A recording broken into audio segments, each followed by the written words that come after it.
Aunty pose. अरे नहीं रिया बेटा, पोज पोज, यहाँ देखो ना, यहाँ देखो ना। तो दांत भी दिखा ना, अच्छा लग रहा है। ऐसे दांत से ई। बस बस रिया बस, ऐसा कौन करता है? आंटी ये तो बिल्कुल एपिक है। आप देखना, मैं ना इसे अपने स्टेटस में डालूंगी। बिल्कुल सुपर हिट हो जाएगा। ये क्या बकवास कर रही है तू? अरे इसमें बकवास के? अरे फोटो तो देख, क्या मस्त लग रही है। इससे अच्छा तो तू कभी दिखी नहीं है। बस। और मैं क्या बोल रहे, अंग्रेजी मेंढक, तू ये फोटो वीडियो डालेगी ना तो इसको एक कैप्शन भी दे, कैप्शन रंगोली रेणुका। ये एक्चुअली टैगलाइन अच्छी है, मैंने इसे आज ही यूज करूंगी, अभी डालती हूँ। सचिन, अरे तो डाल डाल डाल डाल, क्या मस्त है। तू अभी ये फोटो इंटरनेट पे डालेगी तो मतलब हम लोग के घर से मेरे अलावा एक और इंसान वायरल होने वाला है। क्या मस्त है। चल मैं चलते हैं, मेरा सवारी है। क्या बात है, वाह वाह वाह वाह, वायरल होने वाली है, मस्त है। सच में आंटी अब बहुत ज्यादा फनी लग रहे हो। This picture is epic. मैं भी डालती हूँ। चल मंजरी, सफाई करनी है। पागल कहीं की। शी, क्या बना दिया सब।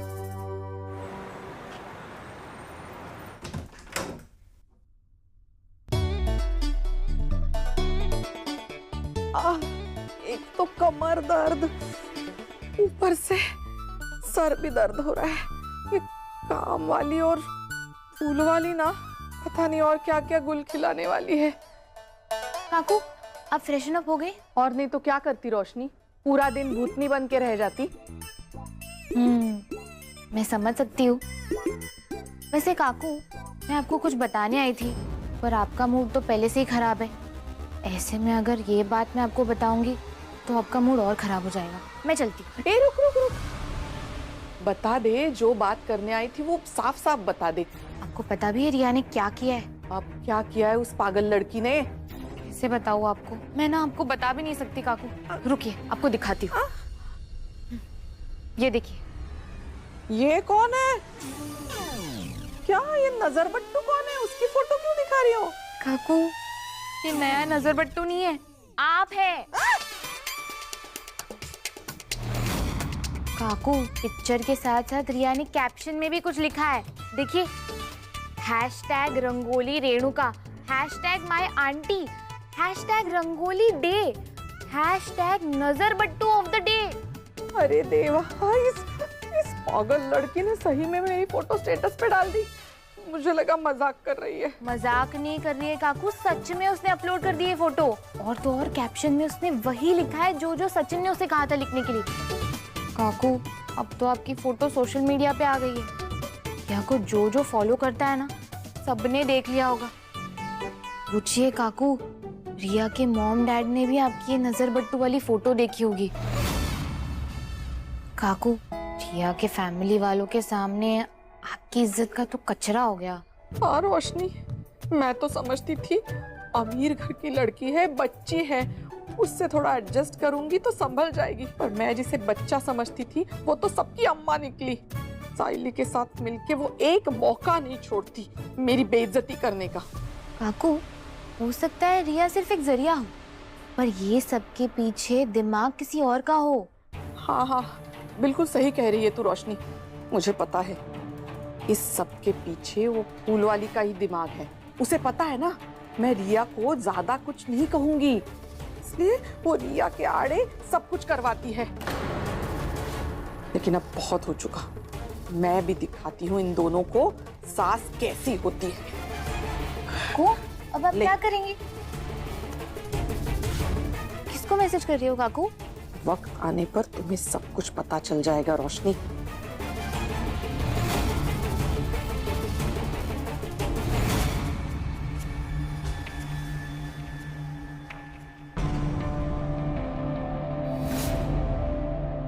क्या है मंजरी? दीदी, हमरा कोनो गलती नहीं है। हम तो इज्जत से अपना काम कर रहे थे, लेकिन बड़की मेम साहब पीछे से आके चिल्ला दी और हम घबरा गए। और घबराहट के मारे वो ऊपर से आटा नीचे गिर गया। हम कोनो जानबूझ के नहीं किए हैं कुछ। ठीक है, तुम शांत हो जाओ। मैं जानती हूँ तुमने कुछ भी जानबूझकर नहीं किया है, पर तुम्हें ध्यान से काम करना चाहिए था ना मंजरी। कल ही काकू ऐसे गिर गई थी और आज उन पे ऐसे आटा गिर गया। तुमने सोचा है उन्हें कैसा लग रहा होगा अभी? सॉरी दीदी, आपको हमारी वजह से डांट सुननी पड़ी। लेकिन आपको भी मानना पड़ेगा, आपने हमको बचा ही लिया। वो सब छोड़ो, अब ये पूरा रायता समेटो। दीदी आप रहने दीजिए ना, आप काहे परेशानी उठा रही हैं, हम ये सब कर लेंगे। आप जाके अपना वो अंग्रेजी वाला किताब पढ़िए, जाइए ना। नहीं नहीं मंजरी, पहले ये काम करना है, ये ज्यादा जरूरी है। और खाना भी तो बनाना बाकी है। अगर आज काकू को खाना टाइम पे नहीं मिला ना, 2 मिनट भी देरी हुई ना, तो उनके गुस्से को हम दोनों में से कोई भी नहीं सह पाएगा। दीदी आप ना बड़ी दिल वाली हैं। वो बड़की मेम साहब आप पे पत्थर बरसाए जाती हैं और आप उन पे फूल। हमारी सास इतना पटर पटर करती ना, तो हम तो इसका गर्दन ही मड़ोड़ देते। सारी अक्कड़ ना एक ही बार में बाहर आ जाती। मंजरी ऐसा नहीं बोलते, काकू बड़ी है ना, और वो दिल की बहुत अच्छी है, बस उन्हें गुस्सा जल्दी आ जाता है। अरे दीदी यही तो पॉइंट है हमारा, कि जब इतना पारा चढ़ा रहता है तो थोड़ा ठंडा पानी डालो सर पे, और फिर भी ना उतरे तो जाके गंगा मैया में नहा लो, डॉक्टर को दिखा लो, लेकिन कुछ तो करो इसका। कहे कि हमारे गांव में ना एक बहुत ही गुस्सैल औरत थी, गुस्सा करते करते निकल ली सीधा भोलेनाथ के पास। मंजरी मैंने कहा ना ऐसा नहीं। अनुपमा, आज हम लोग देखेंगे अनुपमा की कहानी कि अभी तक क्या क्या हुआ है। ठीक है, ये सीरियल 4 जून 2025 की मैं आपको फुल एपिसोड की कहानी बताने जा रहा हूँ, रिव्यू करने जा रहा हूँ कि आज उस दिन क्या क्या हुआ था। अनुपमा सीरियल की कहानी लीप के बाद काफ़ी बदल चुकी है। बुधवार के सीरियल में आप देखेंगे कि अनुपमा मुंबई से जिस घर में रह रही है, वहाँ 2 लड़कियाँ उसकी रूममेट हैं।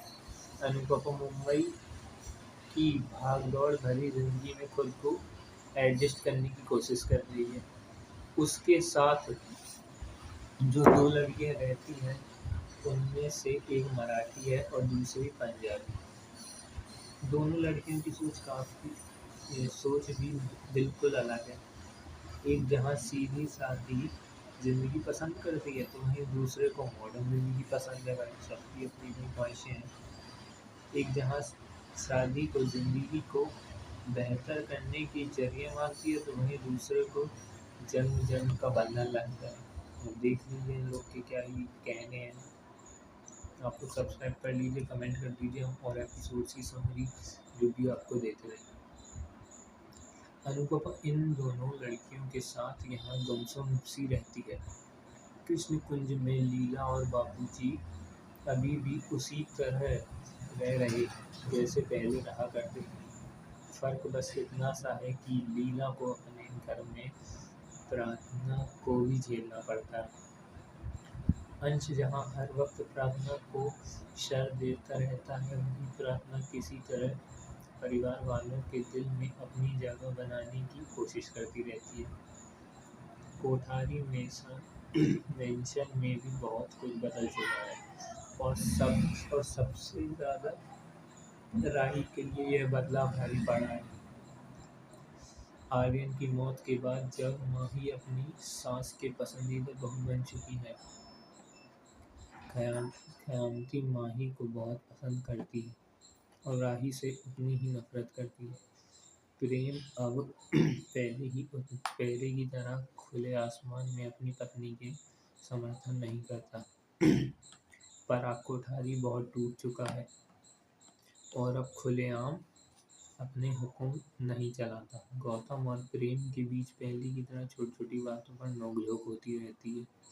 सीरियल के 4 जून के एपिसोड में इस बात का भी हिंट दिया गया है कि ईशानी शादी करके कोठारी मेंशन में आ गई है, हालांकि अभी तक उसकी झलक नहीं दिखाई गई है।